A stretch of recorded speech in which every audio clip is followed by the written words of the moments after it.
नमस्कार, आप देख रहे हैं 5 की बात और मैं हूं नगमा। आज 5 की बात में बात करेंगे समलैंगिक संबंधों की, जिस पर सुशील मोदी, बीजेपी के नेता सुशील मोदी ने आज एक बयान दिया है राज्यसभा में, और इसलिए इसके ऊपर एक बार फिर से चर्चा हो रही है। जब भी समलैंगिक संबंधों की बात आती है सब घबराते हैं, नैतिकता का सवाल खड़ा हो जाता है और कई तरह के बयान सामने आते हैं। सिनेमा हो, समाज हो, राजनीति हो, हर जगह ये मसला सामने आते ही माहौल एक बार फिर से गर्म हो जाता है, सरगर्मियां। लेकिन ये रिश्ते बार बार पारंपरिक सोच को चुनौती दे रहे हैं। इन रिश्तों को लेकर मामला अदालतों तक आता रहा है।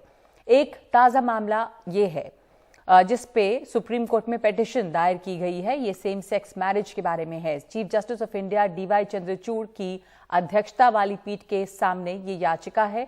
याचिका में समलैंगिक जोड़े ने भारत में शादी को कानूनी मान्यता देने की मांग की है। 46 साल के भारतीय नागरिक ने कहा कि उसने अमेरिकी नागरिक से शादी की है। हिंदू विवाह अधिनियम 1955 के तहत शादी रजिस्टर्ड करवाने में जोड़ा नाकाम रहा है। विवाह रजिस्ट्रार ने समलैंगिक जोड़े के अनुरोध को नकार दिया था और इसी मामले में पिटीशन दायर किया गया है। ये मसला सामने आते ही बीजेपी सांसद सुशील मोदी भड़क गए। उन्हें लग रहा है कि ऐसी शादियों को मान्यता मिली तो समाज का विनाश हो जाएगा।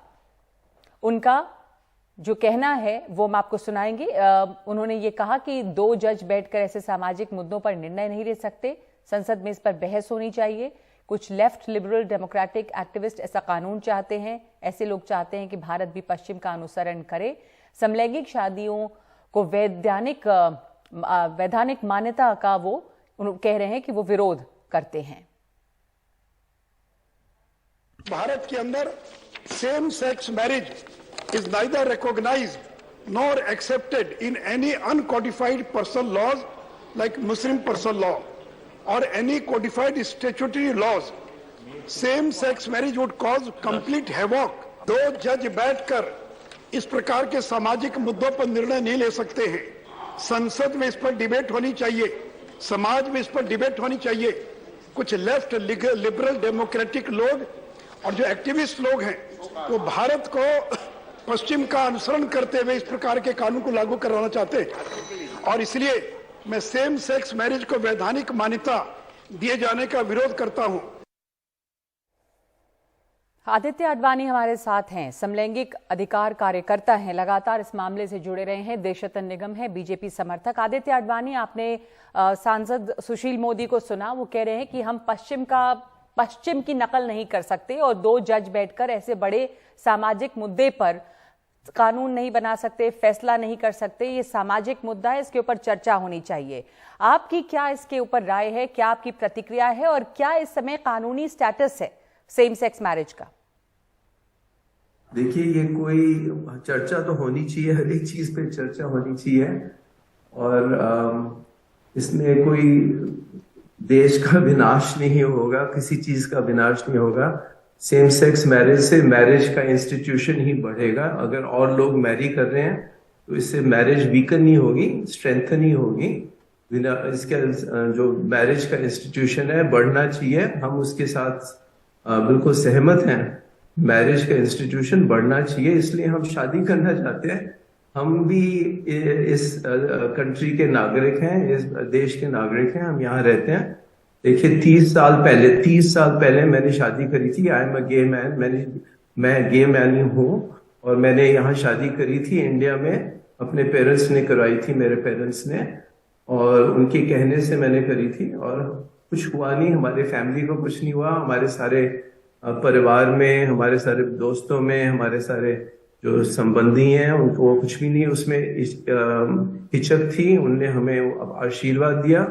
हमारे 2 बच्चे भी हैं, तो ऐसा कुछ नहीं है। बहुत सेम सेक्स कपल्स हैं इंडिया में, वो भी शादी करना चाहिए। उनको भी यही अधिकार है कि वो खुशी से रहें, जिससे साथ शादी करना चाहते हैं करें। जी आदित्य, इसमें कुछ भी नहीं होगा। जी आदित्य, मैं आपसे एक बात पूछना चाहती हूँ। आपको इस तजुर्बा है, आपने सेम सेक्स मैरिज आज से इतने सालों पहले की। अभी जो ये पिटीशन आई कोर्ट में, जिसके ऊपर सुशील मोदी बोलने लगे कि ये जो जोड़ा था जिसमें एक आदमी ने एक दूसरे अमेरिकी आदमी से शादी की, और उनको जो मैरिज रजिस्ट्रार हैं वो उसको लीगल जो मान्यता होती है वो नहीं दे रहे थे, और उनको मुश्किल आ रही है। तो किस तरह की मुश्किल अभी भी आती है, क्या लीगल स्टैंडिंग है इसको? सुप्रीम कोर्ट की तरफ से इस पे परमिशन दी गई थी, और इसमें कानूनी अड़चन क्या आती है, या आप लोगों को रजिस्टर कराने में मैरिज क्या दिक्कत आती है? क्या आपका तजुर्बा रहा अभी? रजिस्टर नहीं, मैंने अपनी मैरिज रजिस्टर करने की कोशिश नहीं करी है पर्सनली,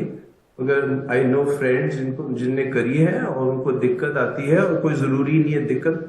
और मेरा भी पार्टनर बाहर के हैं, अमेरिकन है, वो भी OCI कार्ड उनको मिलने के लिए दिक्कत है, उनको हर 6 महीने बाहर जाना पड़ता है। हमारी फैमिली टूट जाती है ड्यूरिंग द लॉकडाउन, उनको बाहर रहना पड़ा 2 साल तक, वापस नहीं आ सके इंडिया में। तो ऐसे हमारे लिए भी दिक्कतें आती हैं। वो स्कूल में पढ़ते हैं, बच्चों के लिए उनका फादर वहां नहीं था, दूसरा फादर, तो हमारे लिए बहुत दिक्कतें आती हैं। बेवजह हमें जाकर अपना उनको अपना एंट्री परमिट रीडू करना पड़ता है। हमारे कई दोस्त हैं जी। तो ऐसा अभी इस वक्त गे मैरिज लीगल भी नहीं है, लीगल भी नहीं है इंडिया में इस वक्त। It's a grey zone. अगर रजिस्टर करने जाओगे तो वो रजिस्टर करते नहीं है लोग, मगर करना चाहिए। और हमें उतने ही कानून मिलना चाहिए, hospital visitation right, inheritance right, ये हमें मिलने चाहिए। तो जो भी है वो हमें भी मिलने चाहिए। दूसरों को मिलते हैं, हमें क्यों नहीं मिलते? हम भी टैक्सेस पे करते हैं, हम भी यहाँ रहते हैं, हम भी यहाँ के नागरिक हैं, तो हमें क्यों नहीं मिलते वो? अब देशरत्न निगम, आज आपने सुना आदित्य आडवाणी बता रहे हैं आपको अपना तजुर्बा, और बता रहे हैं कि इसके चलते मुश्किल ये होती है कि एक ग्रे जोन है, ना ही वो इलीगल है, ना उसे वैसे लीगलाइज किया गया। सुप्रीम कोर्ट की तरफ से इसमें दखल दिया गया था, पर ये जो स्थिति है इसकी वजह से इस तरह की मुश्किलें लोगों को सामने आ रही हैं। और दूसरे की, जब सुशील मोदी जो आज कहते हैं कि इससे विनाश हो जाएगा, उसे आप कैसे देखते हैं? ये एक सच्चाई है अगर, तो इसको आप विनाश से जोड़ रहे हैं। विनाश तो कई चीजों से हो रहा है, नफरत से हो रहा है, धार्मिक भावनाओं को भड़काने से हो रहा है। चर्चा तो बहुत सारी चीजों पर होनी चाहिए, जैसे आज हमने पार्लियामेंट में देखा कितना हंगामा मचाया है कि चर्चा होनी चाहिए। ऑपोजिशन मांग कर रहा है चीन पर चर्चा करने की, कोई चर्चा नहीं होती। पर अब ये हो रहा है कि सेम सेक्स मैरिज पे चर्चा हो। तो बात ये है कि फॉर या अगेंस्ट जो भी है, पर उसमें कोई तर्क होना चाहिए। अगर कहें कि हम इससे विनाश है समाज का, तो समाज में ये चीज एग्जिस्ट तो कर रही है। देखिए नगमा जी, मैं इसी सब्जेक्ट पे, विषय पे अपना फोकस करूंगा। हाँ, बाकी विषयों पर हम कभी और चर्चा कर सकते हैं। बिल्कुल बिल्कुल, हाँ ठीक है। तो पहले मैं ये बता दूं कि भारत में किसी भी कानून के तहत समलैंगिक मैरिज, सेम सेक्स मैरिज को मान्यता प्राप्त नहीं है। स्त्री और पुरुष के बीच में जो शादियां होती हैं उनको मान्यता प्राप्त है, वही रजिस्टर हो सकती है। और ये जो कानून की जो बात कर रहे हैं, जो सुप्रीम कोर्ट में गया है मामला, ये समाज का विषय है, तो इसमें चर्चा तो अवश्य होनी चाहिए, लेकिन पार्लियामेंट में, संसद में होनी चाहिए। संसद उस पर बहुत सारे जो आपके दर्शन होंगे, व्यूज होंगे, उनको सुनेगा, उसके बाद अपना निर्णय जो भी है वो अपना कानून के द्वारा वहां बनाया जा सकता है। एक बड़ा कदम तो हुआ था ना, जब 2018 में देशरत्न निगम, सुप्रीम कोर्ट ने डीक्रिमिनलाइज तो किया था, इससे संबंधित जो कानून था उसे खत्म करके समलैंगिकता को अपराध की श्रेणी से बाहर किया गया था। क्या बदला है उसके बाद? हाँ, गे सेक्स को उन्होंने अलाउ किया था, लेकिन शादी को उन्होंने नहीं अलाउ किया था। वो भी उनके सामने पहुंचा हुआ था, लेकिन इस विषय पर कोर्ट में सवाल उठे थे, लेकिन उन्होंने बोला था ये विषय हमारे सामने नहीं है, तो उस पर उन्होंने कोई निर्णय नहीं दिया। देखिए, ये समाज का विषय है, और ये कोर्ट में अभी इस पे कोई कानून नहीं है जिसका इंटरप्रिटेशन सुप्रीम कोर्ट करेगा। वो कानून बन जाए तो मैं मान सकता हूं कि उस पर कोई चैलेंज करे या नहीं करे। अभी कोई कानून नहीं है इस विषय पे, तो उसको मान्यता नहीं प्राप्त। जी, आपकी क्या इसके ऊपर राय है देशरत्न जी? क्योंकि ये सामाजिक मुद्दा है जिस पे चर्चा होनी चाहिए, तो समाज के ही एक प्रतिनिधि के तौर पे, एक ऐसे व्यक्ति के तौर पे जो तमाम बातों को तर्क के साथ रखते हैं, ये चीज समाज में समलैंगिक जोड़े भी हैं, शादियां भी हो रही हैं, जैसे आदित्य आडवाणी का ही मामला है, शादी इन्होंने की इतने साल पहले, तो ये तो है। तो उसको अगर उस पर वैधता मिलती है तो इन लोगों को और आसानी होगी, बजाय इसके कि इससे कहा जाए कि विनाश हो जाएगा। आपकी क्या राय है? देखिए, पहले तो जिन्होंने भी शादी करी वो शादी है ही नहीं, तो ये कहना कि शादी कर ली, मैं मानने को तैयार नहीं हूं। शादी कानूनन होनी चाहिए, कानून को रिकॉग्नाइज करना चाहिए। कानून इसको मान्यता नहीं देता तो ये शादियां नहीं है, ये तो बड़ा साफ है। दूसरा, हमारे समाज में जैसे समलैंगिकता थी, वो समाज मानता तो है लेकिन उसको प्रमोट नहीं करता। ये आप किसी भी समाज में देख लें, चाहे उनके कस्टमरी लॉ देख लें या उनके कस्टम्स देख लें या ट्रेडिशन देख लें, किसी भी समाज में, चाहे वो इस्लाम में हो, हिंदू में हो, क्रिश्चियनिटी में हो, इस बात को नहीं मानता। इसलिए इस विषय पे चर्चा जरूरी है। देखिए, स्वतंत्रता और लोकतंत्र में बिना चर्चा के कोई कानून नहीं बनता। तो वही सुशील मोदी जी कह रहे हैं कि इसको संसद में इसकी चर्चा होनी चाहिए। उनका अपना व्यक्तिगत मत है इस विषय पे, और इसको हमारे यहाँ समाज में लोग हैं, सेम सेक्स के लोग हैं, समलैंगिकता जो करते हैं वो भी हैं, लेकिन उसको प्रमोट नहीं किया जाता। एग्जिस्ट करते हैं, उनको रहने दिया जाता, उनके पास अधिकार है, लेकिन हमारा समाज अभी उसको प्रमोट नहीं करता। इसलिए पश्चिम समाज से हमारा समाज थोड़ा अलग है। तो जो भी कानून आए वो चर्चा के साथ आए। यही सुशील मोदी जी कह रहे हैं कि जज लोग नहीं डिसाइड कर सकते बैठ के, ये सामाजिक विषय है, और समाज में ही और समाज के जो चुने हुए प्रतिनिधि हैं वो इस पर चर्चा करें, एक्सपर्ट ओपिनियन ले जहां से लेना है, और देशों के कानून की स्टडी करें, उन पर चर्चा करें, उसके बाद जो कानून बनाना चाहे हमारा संसद बना सकता है। तो आदित्य अडवाणी, जैसा देशरत्न निगम कह रहे हैं कि आपने भी जो शादी की वो शादी तो है नहीं, क्योंकि इसे किसी तरह से लीगल, इंडिया में कोई लीगल सैंक्टिटी नहीं है इसकी। वो तो आप कभी भी कानून नहीं है तो आप शादी नहीं कर सकते, शादी नहीं कर सकते तो कानून नहीं है।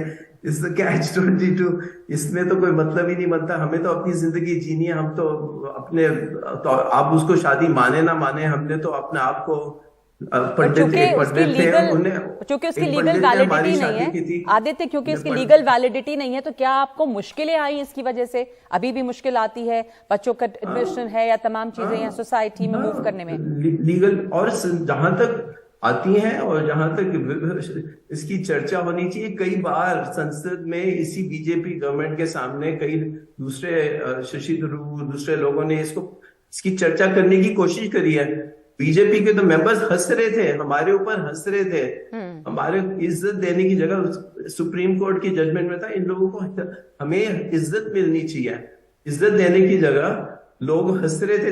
तीन बार, if I am not mistaken, 3 बार they have tried to bring this up as a subject. वहां तो कोई सब्जेक्ट डिबेट करने के लिए नहीं तैयार, तो उसका क्या फायदा? ना डिबेट करेंगे, ना कानून पास करेंगे, ना किसी और को कानून पास करने देंगे, तो इसका तो मतलब ही नहीं है ना। हमने तो अपनी जिंदगी जीनी है और हमें अपना अधिकार चाहिए। अगर लोग हमें अधिकार नहीं देंगे तो हम मांगेंगे अपना अधिकार। हमारा अधिकार तो है ही अधिकार जी। अगर आपको नहीं लगता अधिकार हो तो आपका, और जो आप कह रहे हैं समाज is not Hindu, Muslim, Christian. कई लोग आस्तिक होते हैं, नास्तिक भी होते हैं।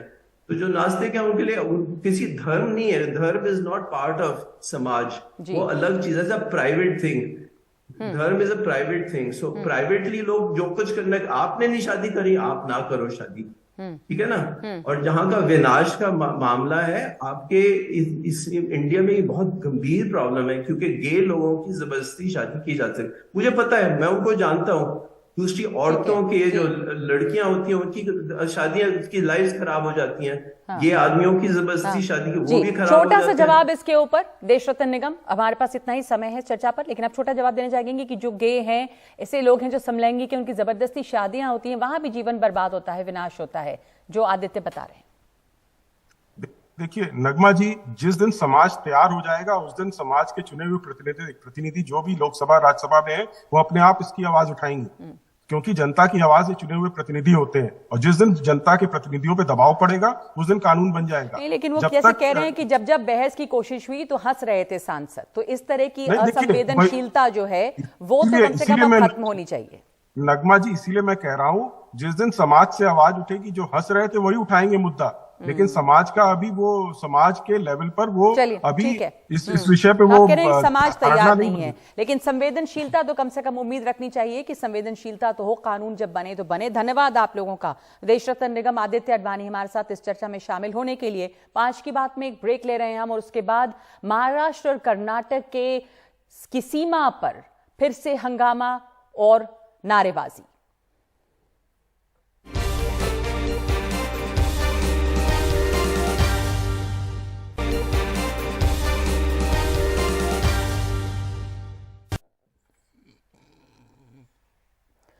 महाराष्ट्र विधानसभा के बाहर कर्नाटक के खिलाफ नारे लग रहे हैं। मामला महाराष्ट्र और कर्नाटक के बीच सीमा विवाद का है। कुछ दिनों पहले कर्नाटक से लगे महाराष्ट्र के कुछ गांवों ने अर्जी दी कि उन्हें कर्नाटक में शामिल होने की इजाजत दी जाए।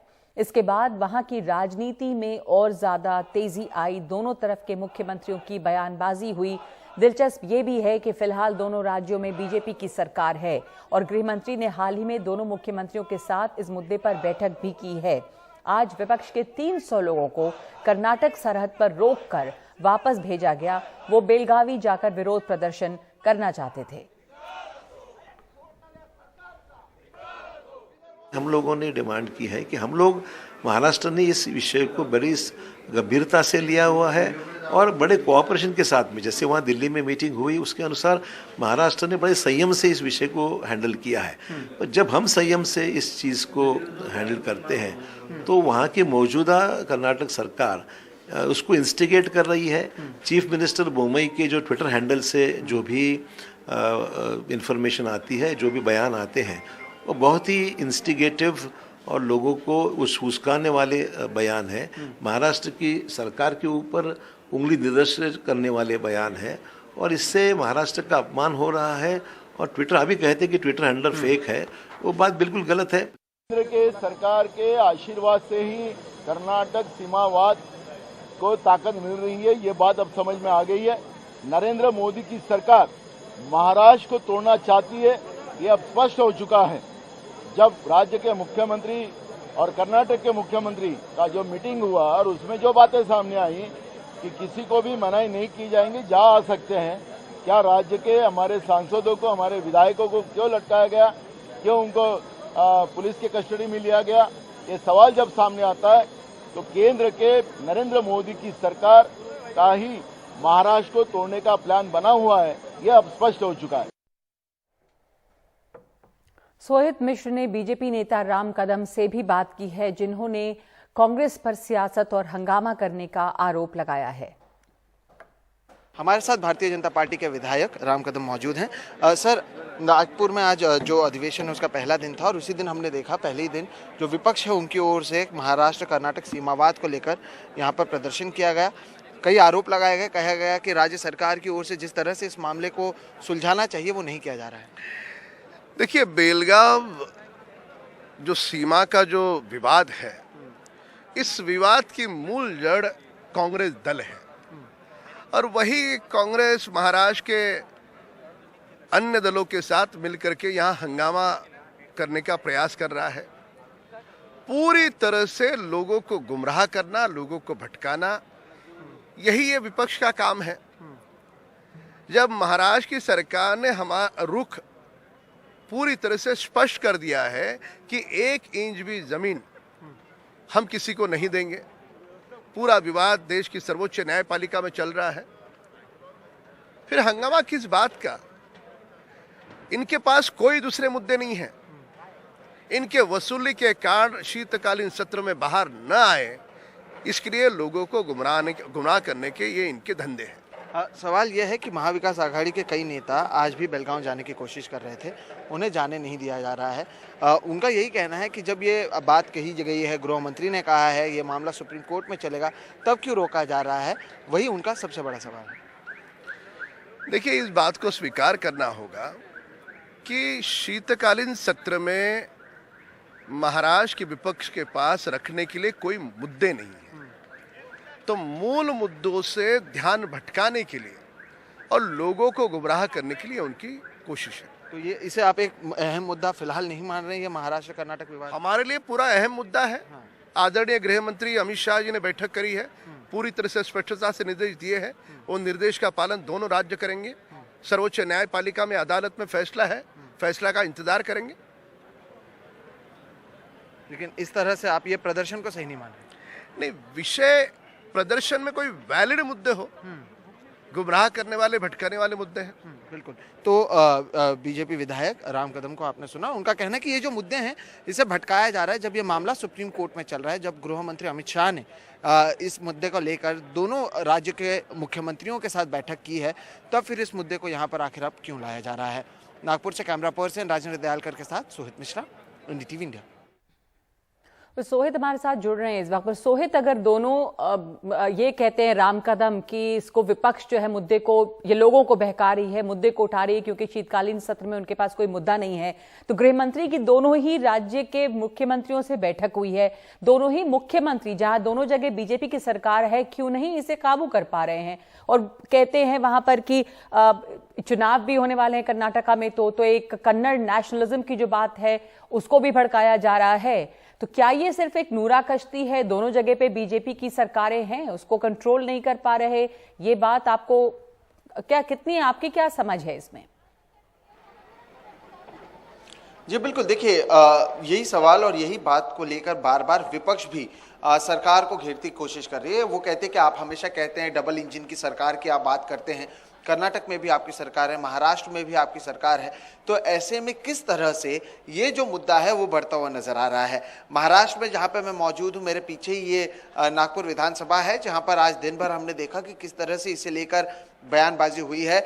मुख्यमंत्री को भी विधानसभा के अंदर इसके ऊपर बातचीत करनी पड़ी। देखिए मामला इतना बढ़ रहा था कि गृह मंत्री को दोनों राज्यों के मुख्यमंत्रियों को बुलाना पड़ा था, उनसे बातचीत करनी पड़ी थी, लेकिन उसके बावजूद ये मामला हल होता हुआ नजर नहीं आ रहा। जो विपक्ष की एक अगर मैं आपको बात बताऊं तो एक चीज जिसे लेकर वो लगातार कह रहे हैं, वो उनका ये कहना है कि बोम्मई अपने ट्विटर हैंडल से बार बार कई सारी चीजें लिखते हैं। जब ये सवाल हम मुख्यमंत्री से पूछते हैं कि बोम्मई तो कह रहे हैं, वो तो कर्नाटक को भी बेलगांव की बात छोड़िए, आप तो वो तो कह रहे हैं कि सोलापुर का हिस्सा भी कर्नाटक में आना चाहिए, तो इस पर मुख्यमंत्री और उप मुख्यमंत्री कहते हैं कि हमें बोम्मई ने कहा कि हमारा जो ट्विटर हैंडल है, यानी बोम्मई का जो ट्विटर हैंडल है वो उनका है ही नहीं, वो कोई और चला रहा है और इसके ऊपर वो कार्रवाई करेंगे। लेकिन आप अगर उस हैंडल से देखें तो कल रात तक भी जो कर्नाटक सरकार की स्कीम्स हैं उसको उस ट्विटर हैंडल से ट्वीट किया गया। ऐसे में इसलिए विपक्ष भी यहाँ पर आक्रामक है, क्योंकि ये जो अगर कर्नाटक में चुनाव है तो ठीक उसी तरह से अगर महाराष्ट्र की आप बात करें तो बीएमसी हो गए, ठाणे की बात कर लें या और कई महानगर पालिकाएं हैं, वहां पर भी चुनाव होना है। और बीएमसी में तो जो बजट ही होता है वो 36,000 करोड़ का होता है। महानगर मुंबई जैसे शहर की वो महानगर पालिका है जहां पर 25 साल से शिवसेना है। तो अगर ये मुद्दा इसी तरह से चलता रहेगा तो शिवसेना, उद्धव ठाकरे खेमे की शिवसेना, वो भी इस मुद्दे को और खींचने की कोशिश करेगी, क्योंकि ये मराठी मानुस का मुद्दा है, मराठी या महाराष्ट्र एकीकरण का मुद्दा है। जो मराठी मानुस या महाराष्ट्र के आप देखें कि जो अस्मिता का मुद्दा है, जिसे बार बार बेलगांव का जो मुद्दा है वो नया नहीं है, 1960 से चल रहा है। लेकिन अब क्योंकि दोनों तरफ बीजेपी है, वो इसे हैंडल नहीं कर पा रहे हैं। ऐसे में विपक्ष आक्रामक है और आने वाले दिनों में इस पर और भी चर्चा विधानसभा में होगी, इसकी कोशिश कम से कम विपक्ष करने वाली है। आज 3 से 4 नेताओं से हमारी बात हुई है, इस मुद्दे को वो छोड़ने की कोशिश भी नहीं करेंगे और बार बार इस मुद्दे पर सरकार को घेरने की कोशिश करेंगे, क्योंकि एक ऐसा मुद्दा है जिस पर फडणवीस या एकनाथ शिंदे भी विपक्ष का विरोध नहीं कर सकते, क्योंकि वो महाराष्ट्र में बेलगांव को लाने की बात कर रहे हैं। तो इसलिए अभी फिलहाल सरकार बैकफुट पर नजर आ रही है इस मुद्दे पर। और इसी में बस यही कहने के लिए है बीजेपी के पास कि जो विपक्ष है वो इस मामले को भड़का रहा है, लोगों को भड़का रहा है, क्योंकि ये जो अब विपक्ष की मांग है कि बेलगांव को महाराष्ट्र में शामिल किया जाए, उसके ऊपर वो विरोध तो कर नहीं सकते। धन्यवाद आपका सोहित इस चर्चा के लिए, समझाने के लिए हमें। ये मुद्दा जो है दिनों दिन भड़कता ही जा रहा है, लेकिन अभी चुनाव है तो तब तक शायद ये मुद्दा इसी तरह से रहेगा बना हुआ।